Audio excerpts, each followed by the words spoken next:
গঙ্গার ভাঙনে তলিয়ে গেছে আস্ত একটি জনপদ।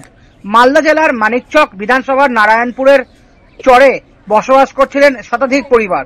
বছর তিনেক আগের এক বর্ষায় হঠাৎ করেই গঙ্গা নদীর পাড় ভেঙে ভাসিয়ে নিয়ে যায় গঙ্গার পাড়ে বসবাসকারী মানুষগুলোর বাড়িঘর, জমি জায়গা থেকে যাবতীয় যা কিছু। পরে সর্বশান্ত মানুষগুলো মানিকচক ঘাটে এসে আশ্রয় নেন। অনেকেই সেখানে গড়ে তোলেন অস্থায়ী দোকানঘরও। কোন রকমে সেখানেই খেয়ে না খেয়ে মাথা গুঁজেছিলেন তারা। প্রায় 20-25 দিন আগে রাত্রি 10:30 নাগাদ ফের এখানেও ভেঙে পড়ে গঙ্গার পাড়। ফলে দোকানঘর সহ সমস্ত কিছু তলিয়ে যায় গঙ্গার সর্বনাশা করাল গ্রাসে।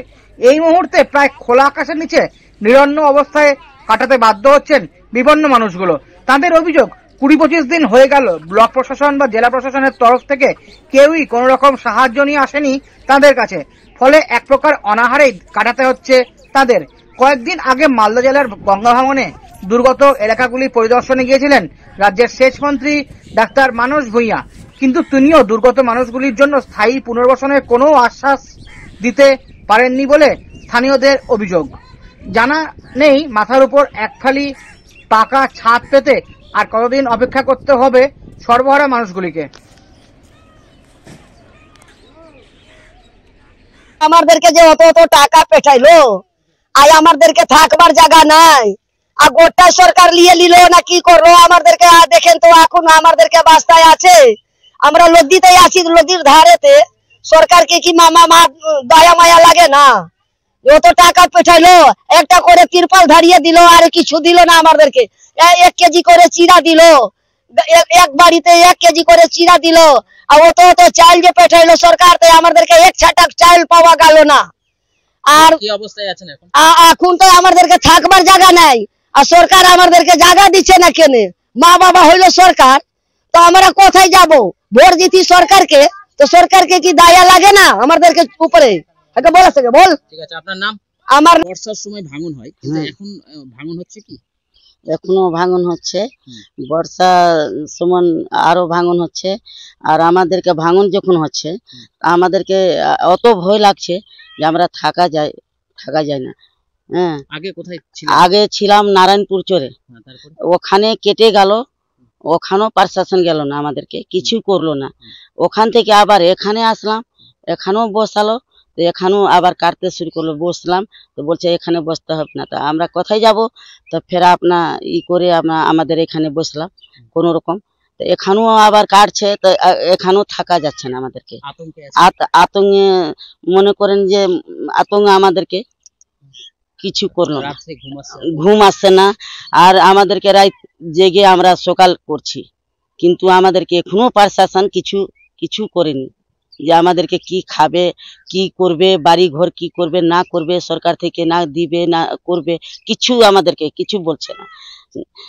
আর আমাদেরকে বলছে কি যে আমাদেরকে যে এখানে থাকো তোমরা, যখন হবে তখন দেখা যাবে। কোথায় আমরা থাকবো? আমরা তো এই তো বোরা ফেলা আছে আমাদেরকে, গঙ্গার তীরেতে সবাই আমরা বসে আছি, আর কতদিন থাকবো? আমরা সমস্যা হচ্ছে যে আমাদের শুধু চাষ, মাছড়ি চাষ, জমি জায়গা ছিল সব নদীর গর্ভে চলে গেছে। এখন আমাদের তো নিরুপায়। এই ঝাড়খণ্ডের কিছুটা প্রশাসন গুলা এসে জাল নৌকাও টেনে নিচ্ছে, এমনও মার মেরেছে ওই যে অবস্থা ভালো নাই। হ্যাঁ, তা এখন আমরা কি করব, কি করে বাঁচবো এখন আমরা? মাছ ধরতে যাচ্ছেন তা অত্যাচার? হ্যাঁ, অত্যাচার, খুব অত্যাচার। আর যদি চাষ করেন তাহলে? জমি তো আমাদের তো নাই, জমি চাষ কোথায় থেকে করব? আমাদের সম্পূর্ণ জমিটা ওই গর্ভে হয়ে গেছে, নদীর গর্ভে। এখন কিভাবে দিন যাবে আমাদের? দিন কিভাবে যাবে? আমরা তো সরকারি ভাবে তো আমরা তো ওই মাছেরই চাষ করি, সব দিন তো আমরা মাছেরই চাষ করি। অল্প জমি 10 কাঠা 5 কাঠা আছে, তো ওটাও তো কেটে গেছে নদীতে।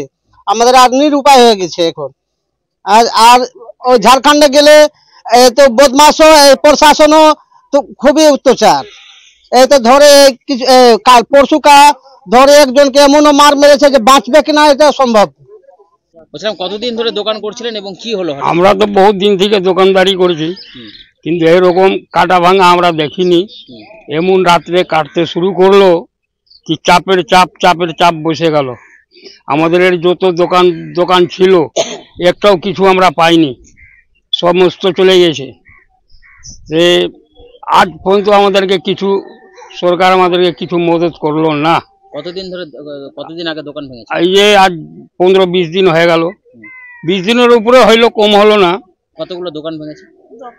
দোকান হইলো মনে হয় 16-17টা আছে। গঙ্গা ভাঙনে মানিকচকের বহু জায়গা মানুষ পর্যদস্ত হয়ে আছে। এই সরকার গঙ্গা ভাঙন রোধ থেকে শুরু করে মানুষের পুনর্বাসন, মানুষের যে ক্ষয়ক্ষতি হয়েছে, ভিটে হারা হয়েছে, জমি হারা হয়েছে, কোনো সুব্যবস্থা করছে না। কদিন আগে মানিকচক ঘাটে 25-30টা পরিবার দোকান পাট নিয়ে গঙ্গা ভাঙনের জন্য তারা নদীর গর্ভে চলে যায়। বেশ কিছুদিন আগে নারায়ণপুর চর থেকে 200 পরিবার তারা নদীর ধারে বসবাস করে তারাও নদী গর্ভে চলে গেছে। অথচ ব্লক প্রশাসন, এই সরকারের দুর্নীতিবাজ সরকারের প্রশাসনরা দেখে আসছে, কিন্তু কোনো সুব্যবস্থা এদের করছে না।